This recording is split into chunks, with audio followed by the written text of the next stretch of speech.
Bem, pessoal, então a próxima conduta vedada que nós vamos estudar diz respeito ao artigo 73, inciso 2º, que veda, abre aspas, usar materiais ou serviços custeados pelos governos ou casas legislativas que excedam as prerrogativas consignadas nos regimentos e normas dos órgãos que integram. Percebam que a gente tem que fazer uma análise com muita cautela desse dispositivo, porque ele pode dar uma equivocada impressão de que a autorização do uso de determinados serviços por meio de regimentos de câmaras municipais, de assembleias ou do próprio Congresso Nacional, bem como por portarias, atos normativos do Poder Executivo, legitimariam a conduta. É aquela análise positivista, objetiva, sem que se faça um juízo de compatibilidade constitucional entre esses atos e a Constituição. Então, o critério normativo é prerrogativas consignadas em regimentos, em atos normativos do Executivo, a priori são válidas, desde que não violem princípios constitucionais e estruturantes da administração pública e do próprio processo eleitoral. Tá bem?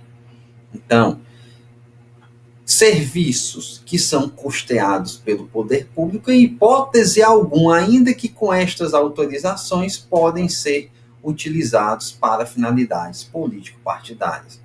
Percebam que elementar é o custeio pelo poder público. O mesmo serviço público prestado ao poder público pode ser usufruído pelo candidato, desde que de maneira privada. Um exemplo muito recorrente aqui no Ceará é o aluguel de aeronaves. A Assembleia Legislativa tem contrato com determinadas empresas de táxi aéreo, mas isso não impede que o parlamentar vá por fora e pague o seu deslocamento à sua base eleitoral. Acontece muito a infringência desse dispositivo no tocante ao uso de internet, ao uso de serviço de telefonia pública. A da internet acontece vinculado, via de regra, com o desvio da publicidade institucional. Os gestores, como eu disse há uns blocos atrás, precisam divulgar a sua imagem quando candidatos à reeleição, enaltecendo a sugestão, demonstrando os grandes feitos. E aí, para isso, dão uma conotação pessoal, dão uma conotação de autopromoção, violando o artigo 37, parágrafo 1º da Constituição, que é grave abuso de autoridade à luz do artigo 74 da Lei das Eleições. Mas, às vezes, a publicidade institucional, o serviço de internet, é usado também para divulgar a imagem de um aliado político seu, do gestor de plantão. E aí entra na hipótese do 73.2, sem prejuízo de combinar com o 74. Eu tenho um caso concreto aqui também de um município em que eu trabalhei, chamado Quixeramobim, em que esse cidadão aqui que está com o microfone era o então prefeito da época, afastado, 4 operações policiais, não se reelegeu. Aliás, eu costumo dizer que a justiça das urnas funcionou nas cidades em que eu trabalhei. Todos os prefeitos que eu consegui afastar, eles nunca se reelegeram. E aí esse indivíduo aqui, esse cidadão brasileiro, maior de idade, capaz, recebeu em determinado final de semana, numa entidade privada, o então presidente do PT, o deputado federal, esqueci o nome dele agora, José Nobre Guimarães, o então presidente nacional do PT, José Berzoini, ou então senador pelo PT, José Pimentel. E lá nessa caravana do PT, veio que o nome é o Caravana do PT, eles confraternizaram e lançaram a pré-candidatura do Guimarães ao Senado Federal. Até então, tudo bem, tudo bonito, tudo no ambiente privado. Porém, para minha surpresa, aparece no site do município a imagem do evento, que não tem nada de interesse público, com os seguintes dizeres. Olha só. Neste sábado, 14, o prefeito Cirilo Pimenta recebeu a caravana do Partido dos Trabalhadores no município de Quixeramobim. Este momento vem sendo realizado em várias cidades do estado do Ceará. O evento foi um encontro estadual do partido, tendo como pauta a reeleição da presidenta Dilma Rousseff.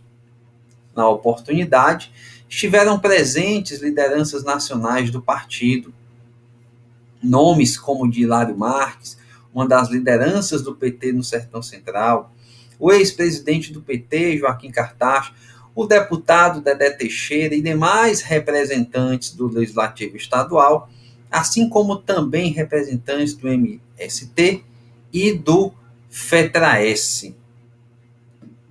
O prefeito Cirilo Pimenta, juntamente com seus assessores, esteve no evento, recebendo também o ministro Ricardo Berzoini. Aproveitando o momento, foi lançada a pré-candidatura do quixeramobiense José Nobre Guimarães a uma vaga no Senado Federal. Portanto, vejam aí um discurso todo politizado, direcionado para candidaturas, violando o 37, parágrafo 1º, o 74 e também o 73, inciso 2, tá bom? Então, nós temos aqui outro exemplo também mais recente da minha última comarca, Juazeiro do Norte. E lá vocês podem ver a seguinte matéria, que foi postada no dia 6 de novembro de 2017, como a gente confere aqui. Olha o título. Prefeito Arnon Bezerra presta homenagem ao padre Cícero e saúda fiéis do Nordeste na Romaria de Finados. Você vai dizer, ó, o prefeito como é novo, né? Pois é. Acontece, meus amigos, que lá em Juazeiro do Norte, o prefeito, que não é esse jovem, hoje deputado federal, ele tinha um costume de colocar os filhos para serem secretários, quando não era filho, era cunhado, era genro, enfim, ele tinha a impressão que podia fazer isso e tinha convicção e achava ruim quando nós, promotores, chamávamos e dizíamos, ó, vamos recomendar, aqui não é o quintal, aqui não é a extensão da cozinha da sua casa, isso aqui é poder público, aqui é impessoalidade. E ele, doutor, o Supremo já autorizou e tal, cheio de direitos, cheio de argumentos. Mas esse jovem que aparece aí, nosso representante popular, Pedro Augusto Jeromel, deputado federal, à época filho do prefeito, não ocupava nenhum cargo político na gestão. E a despeito disso, aparecia constantemente na publicidade institucional do município, inaugurando obras públicas, descerrando placas dessas obras públicas, inclusive ao lado de autoridades estaduais e federais. E eu fui coletando tudo, uma por uma, porque a gente no interior sabe, as pessoas comentam, as informações chegam, o filho do prefeito vai ser candidato a deputado. E aí, se você é diligente, você começa a fazer o armazenamento tático de informações. E eu fui juntando. Quando chegou o 1º de janeiro de 2018, expedi recomendação pessoal a ser subscrita pessoalmente pelo prefeito, pelo presidente da Câmara. Olha, É proibido isso, e listei uma recomendação para cada conduta vedada. Assinou. Quando assinou, só esperei sair a primeira publicidade institucional com o filho do prefeito que não ocupava nenhum cargo. A ação de improbidade administrativa com pedido de tutela de urgência, retirada de toda a publicidade em que o filho do prefeito aparecia e proibição de reiteração da conduta. Liminar deferida em 24 horas. Ganhei o inimigo, mas cumpri o meu papel. Foi engraçado, o nosso presidente da associação aqui do Ministério Público, quando estava em Brasília, na época da aprovação do projeto Lei de Abuso de Autoridade, me contou um episódio que 2 deputados federais disseram: eu vou votar a favor dessa lei em homenagem ao seu colega lá do Ceará, o doutor Igor. Isso para mim é o maior reconhecimento que pode acontecer. E segundo o promotor, o cidadão aqui em questão foi um deles. E aí vejam aqui a matéria, então, continuando aqui. Prefeito Arnon Bezerra presta homenagem ao padre Cícero.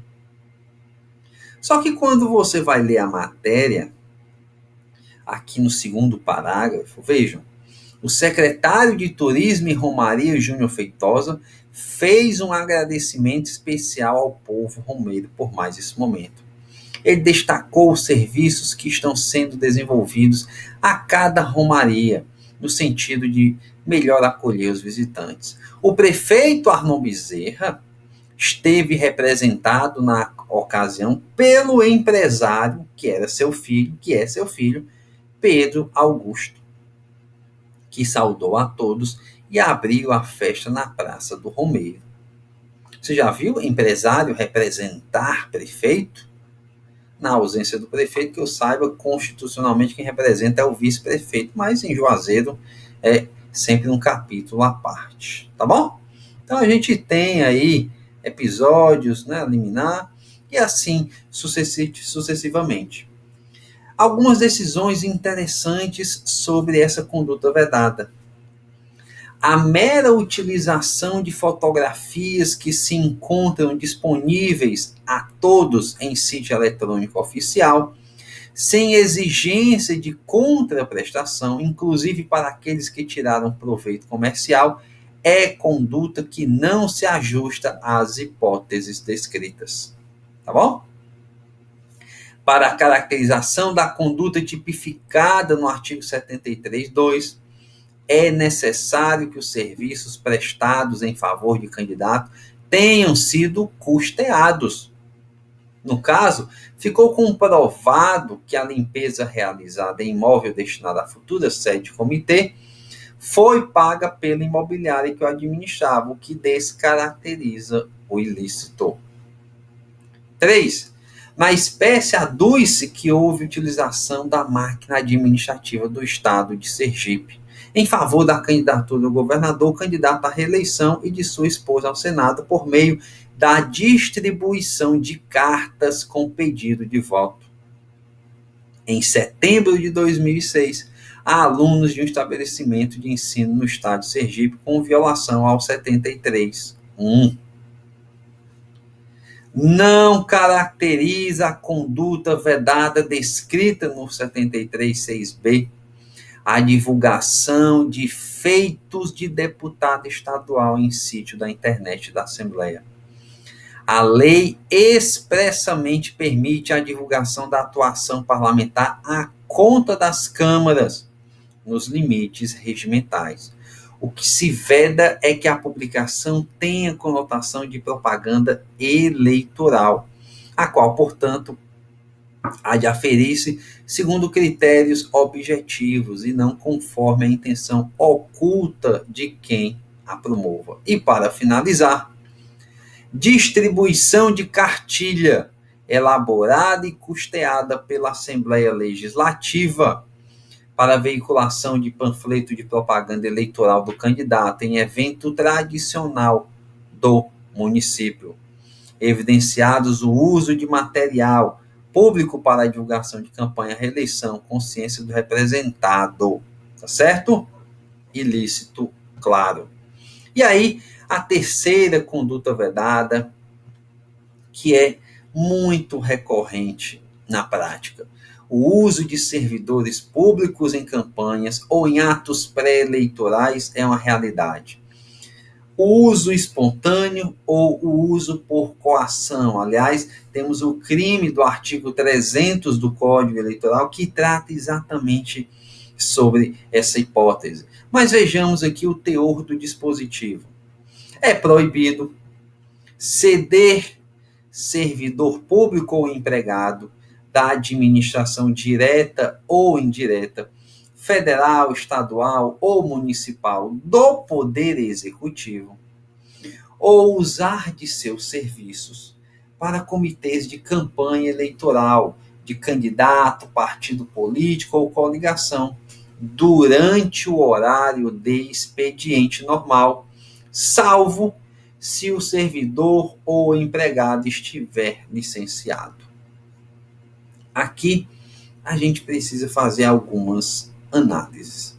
Primeiro, o tipo fala em servidor do Poder Executivo. Já vimos que essa não é a melhor interpretação. Devemos compreender o dispositivo à luz da Constituição Federal e à luz dos mandados constitucionais anticorrupção. Não dá para dizer que o uso de um servidor público não importa em violação à igualdade de oportunidades se ele é do executivo e não importa se ele é do legislativo. Então não faz sentido isso. Segundo, servidor público pode participar de arte de campanha, desde que não seja no seu horário de expediente. 3. Igor, o servidor público trabalha sob metas, digamos. E tem um horário, e tem um ato político que ele quer participar, e naquele dia, hora, ele já tem exaurido a sua meta semanal. Ele pode ir? Não, ele não pode ir. Porque servidor público estatutário, ou mesmo empregado seletista, não é contratado para o regime de metas. Ele é contratado sob uma carga horária específica.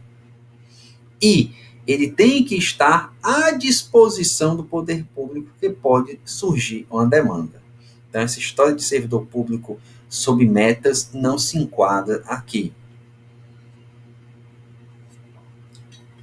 Exceções. Quando que o servidor público pode comparecer no horário de expediente da administração? Primeiro, se ele estiver licenciado, a própria lei fala, mas não é toda e qualquer licença, meus amigos. Porque se eu estou licenciado, alegando impossibilidade de comparecimento ao trabalho por uma enfermidade, eu não posso contraditoriamente comparecer a atos políticos partidários, ou estar lá em sede de diretório, em comitê, etc., porque isso contradiz. Nas minhas férias eu posso tranquilamente. E no tocante aos agentes políticos de primeiro escalão, e aí a gente tem secretários municipais, prefeitos e vice-prefeitos, governadores, vice-governadores e secretários, e presidente, vice-presidente e ministros, com os respectivos procuradores gerais ou advogados gerais.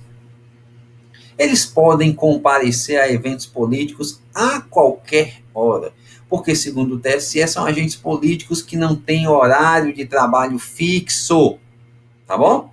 Então, atenção a esse entendimento do TSE. Vou até botar aqui para vocês, para a gente verificar.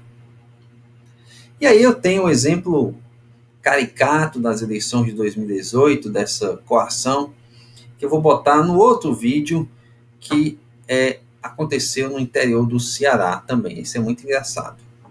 Olha só, não abarca o servidor executivo, tá bem? Aqui a jurisprudência consolidada que a gente já falou, a vedação é direcionada aos servidores do executivo, não se estende aos demais poderes. A questão de servidores portarem adesivos durante o horário de expediente configura ou não a conduta vedada? O TSE tem um precedente que não, mas a mim parece que sim, tá certo? Mudança no horário de expediente não é conduta vedada, é abuso de poder político, questão das exceções, nós já falamos, tá certo?